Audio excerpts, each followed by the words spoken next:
Hello everyone, welcome to Diksha Tutorial.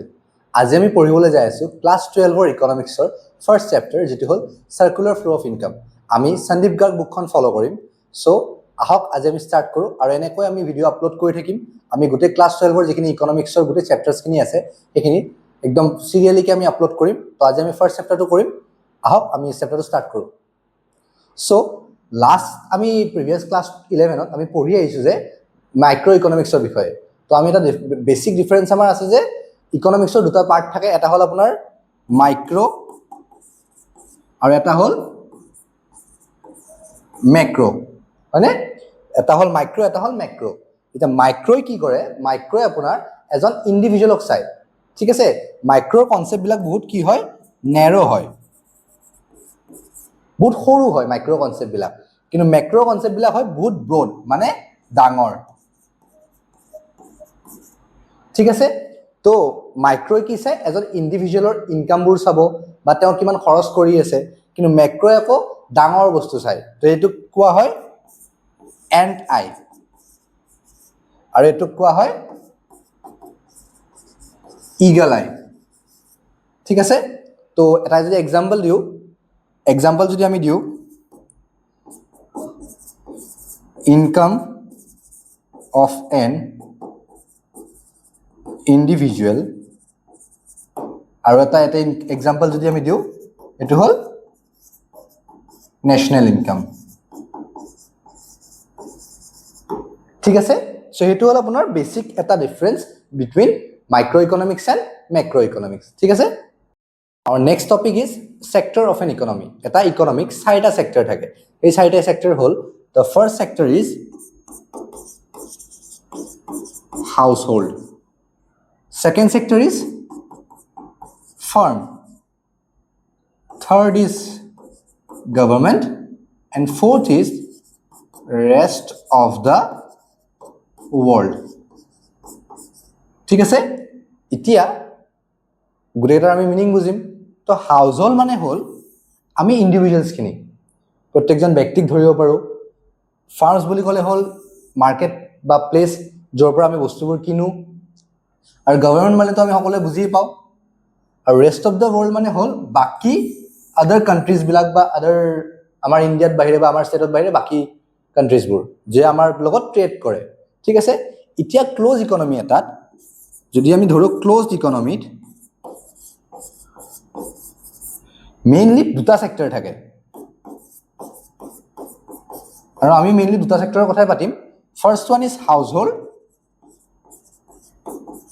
and second one is farm. So তোমালোকৰ question আহিলে এক্সামত এনেকৈ আহিব, ক্লোজ ইকোনমিত টু সেক্টৰ ইকোনমিত সাৰ্কুলাৰ ফ্লো অফ ইনকাম। কিন্তু যদি কোৱেশ্চন এটা আহে যে what are the sectors of an economy, তেতিয়া লিখিব লাগিব household, farm, government and rest of the world. কিন্তু ক্লোজ ইকোনমিত অকল দুটা সেক্টৰ থাকে, সেইটো হল হাউস হোল্ড এন্ড ফাৰ্ম, ঠিক আছে? এতিয়া আমি দুটা সেক্টৰৰ বিষয়ে আমি পঢ়িম সাৰ্কুলাৰ ফ্লো অফ ইনকামত।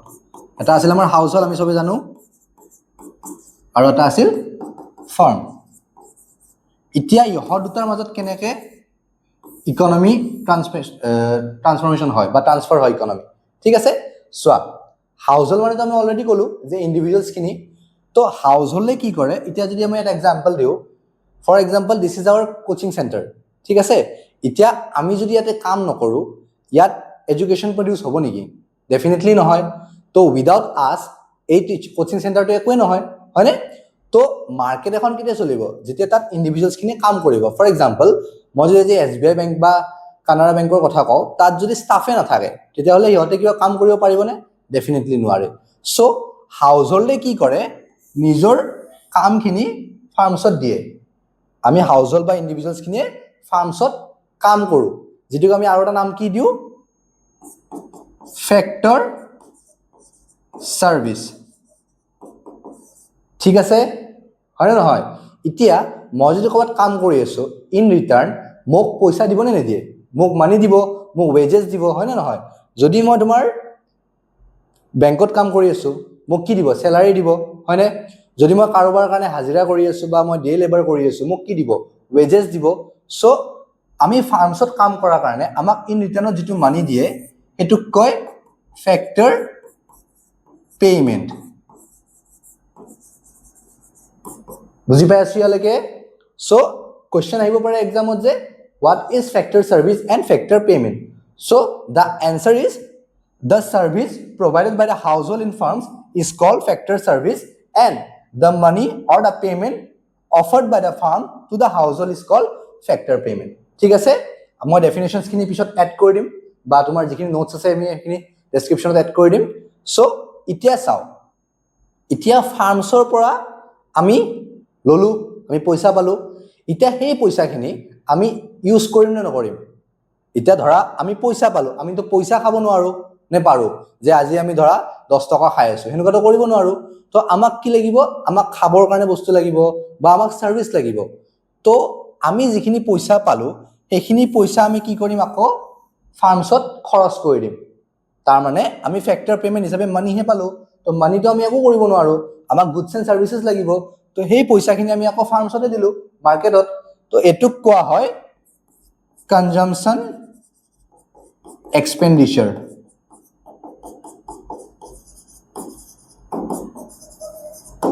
ঠিক আছে কনজাম্পশন এক্সপেন্ডিচাৰ আমি কোড কৰিছো ফাৰ্মছত আৰু ইন ৰিটাৰ্ন আমি ফাৰ্মছৰ পৰা কি পাই আছো গুডছ এন্ড সাৰ্ভিসেস ঠিক আছে নে তো এটুৱে হল two sector circular flow of income তো এক্সামত কোশ্চেন বনিব ডেফিনেটলি যে টু সেক্টৰ ইকোনমিত সাৰ্কুলাৰ ফ্লো অফ ইনকাম তো আমি এক্সপ্লেইন কৰিব লাগে তেতিয়া আমি এটু লিখিব লাগিব ঠিক আছে ইতিয়া আমি যদি এটা বস্তু নোটিস কৰো এটুক যদি আমি এ বুলি ধৰো এটুক যদি আমি বি বুলি ধৰো এটুক যদি আমি সি বুলি ধৰো আৰু এটুক যদি আমি ডি বুলি ধৰো আমি এটা বস্তু নোটিস কৰিম এই এ আৰু ডি টুত সাৰ্ভিসেস এক্সচেঞ্জ হৈ আছে হয়নে ইয়াতেও আমি সাৰ্ভিস দি আছো ফাৰ্মছত আৰু ইয়াতেও গুডছ এন্ড সাৰ্ভিসেস আমাক দি আছে হয়নে সো এ আৰু ডি টু ইকুৱেল হয় যত সাৰ্ভিস এক্সচেঞ্জ হয় হয়নে আৰু এই বি আৰু C2 ইয়াত হয় মানি এক্সচেঞ্জ ইয়াত আমি পেমেন্ট পালো আৰু আমি পেমেন্ট খৰচ কৰি আছো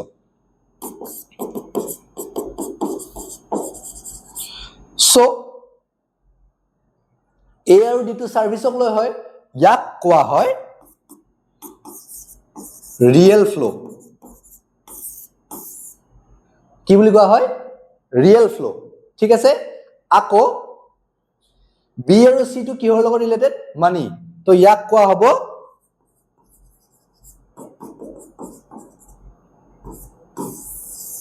মানি ফ্লো চাইলো তোমালোকে এ আৰু ডি টু হয় সাৰ্ভিস এক্সচেঞ্জ যাক কোৱা হয় ৰিয়েল ফ্লো আৰু বি আৰু সি টু হয় মানি এক্সচেঞ্জ যাক কোৱা হয় মানি ফ্লো ঠিক আছে বুজি পাই আছো আমি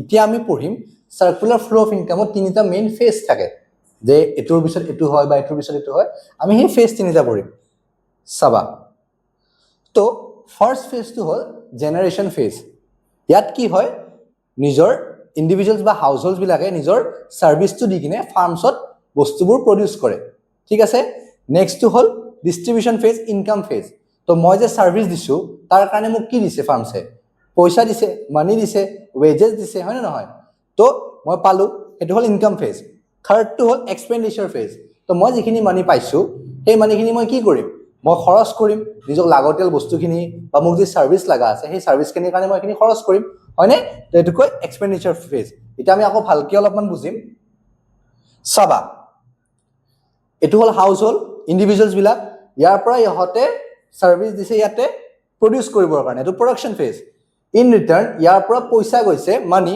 into the form of rent wages salary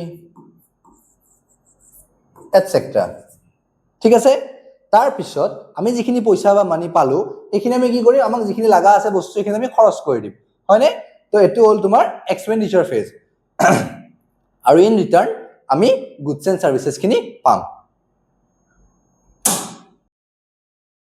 এতিয়া আমি পঢ়িবলৈ যাই আছো ৰিয়েল ফ্লো আৰু মানি ফ্লোৰ ডিফাৰেন্স ঠিক আছে তো ৰিয়েল ফ্ল' আমি অলৰেডি গম পাওঁ, এক্সচেঞ্জ অফ ছাৰ্ভিচ এণ্ড মানি ফ্ল', এক্সচেঞ্জ অফ মানি।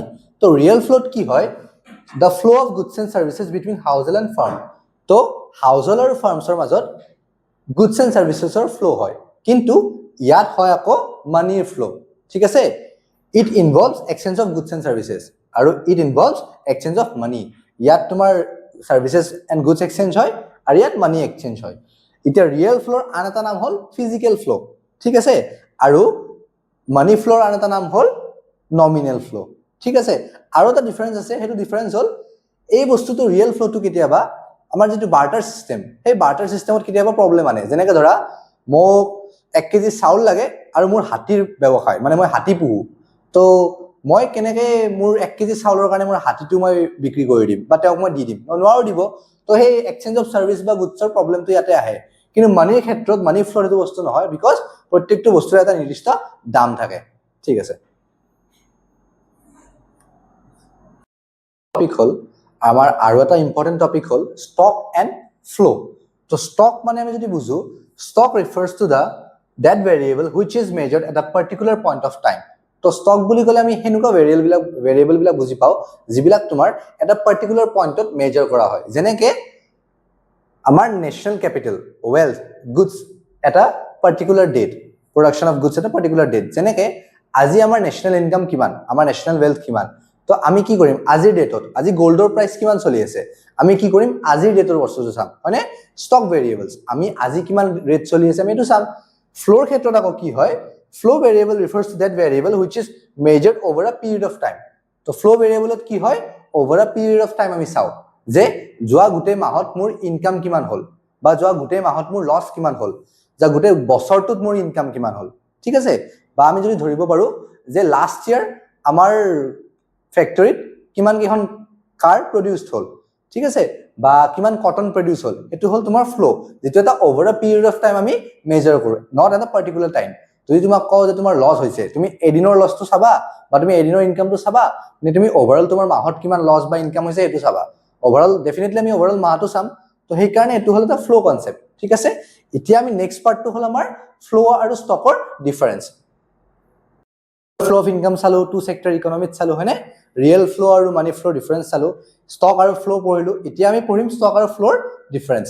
তো ইয়াৰে মই ফাৰ্ষ্ট ডিফাৰেঞ্চটো লিখা নাই, যিটো আমাৰ ষ্টক আৰু ফ্ল'ৰ যিটো ডেফিনেশ্যন, সেইটোৱে ফাৰ্ষ্ট ডিফাৰেঞ্চত আমি এড কৰিব পাৰা। তাত বাহিৰেও আৰু 3টা ডিফাৰেঞ্চ মই লিখিছো। It is a static concept, static মানে হ'ল এটা ৰৈ থকা কনচেপ্ট বা অলপ ষ্টেবল, কিন্তু ফ্ল' হয় যে ডাইনামিক কনচেপ্ট, গৈ থকা, ৰৈ নাথাকে, এইটো গৈ থকা কনচেপ্ট এটা। Next, it does not have আ টাইম ডাইমেনশ্যন, ই বহুত বেছি মানে টাইম ডাইমেনশ্যন ইয়াৰ নাই, এটা পাৰ্টিকুলাৰ মমেণ্টত ই চাব লাগিব, হয়নে।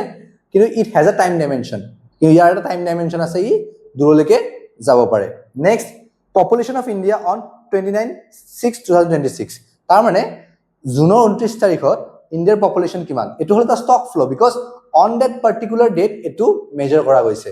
কিন্তু ইফালে আকৌ example number of birth during 2026, over a period of year, এটা অভাৰ আ পিৰিয়ড আমি এইটো বস্তু কৰিছো যে গোটেই বছৰটোত কিমানখিনি বাচ্চা বা বেবী বৰ্ণ হৈছে, ঠিক আছে।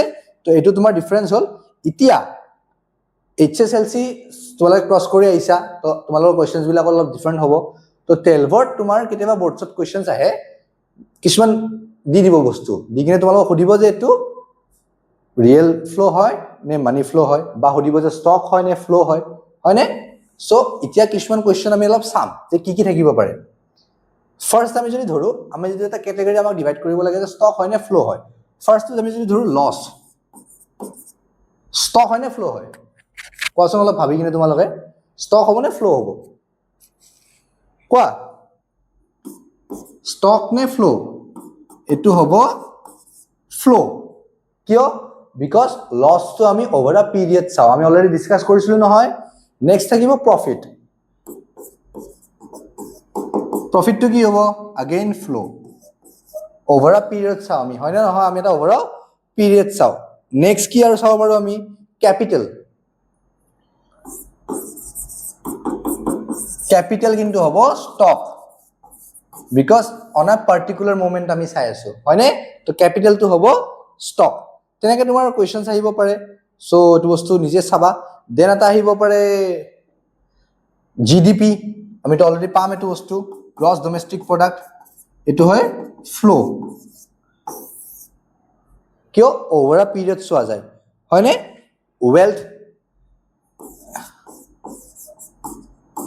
ৱেলথটো আকৌ হ'ব তোমাৰ ষ্টক কিয় এটা পাৰ্টিকুলাৰ মোমেন্টত এজন মানুহৰ কিমান ৱেলথ আছে সেইটো সেইকাৰণে ষ্টকত পৰিব ঠিক আছে সো এটোৱে আছিল আমাৰ first chapter the circular flow of income যদি তোমালোকে ভিডিওটো ভাল পাইছা দেন লাইক কৰিবা চেনেলটো সাবস্ক্ৰাইব কৰিবা আৰু নেক্সট ভিডিওত লগ পাই আছো আমি এটা বেলেগ চেপ্টাৰ লৈ কিনে সো ষ্টে টিউনড এণ্ড পাৰিলে ভিডিওটো শ্বেয়াৰ কৰিবা লগৰখিনিৰ লগতো কাৰণ আছামিজ মিডিয়ামত এনেকুৱা ধৰণৰ কন্টেন্ট আপলোড কৰা নাই এতিয়ালৈকে কোনো আৰু বহুত কম আছে সো তোমালোকে এটো ফলো কৰিবা যাতে তোমালোকে ভাল ৰিজাল্ট কৰিব পাৰা সো এইখিনি আমাৰ ফালৰ পৰা আমি আশাবাদী all the best for the HS exam thank you so mass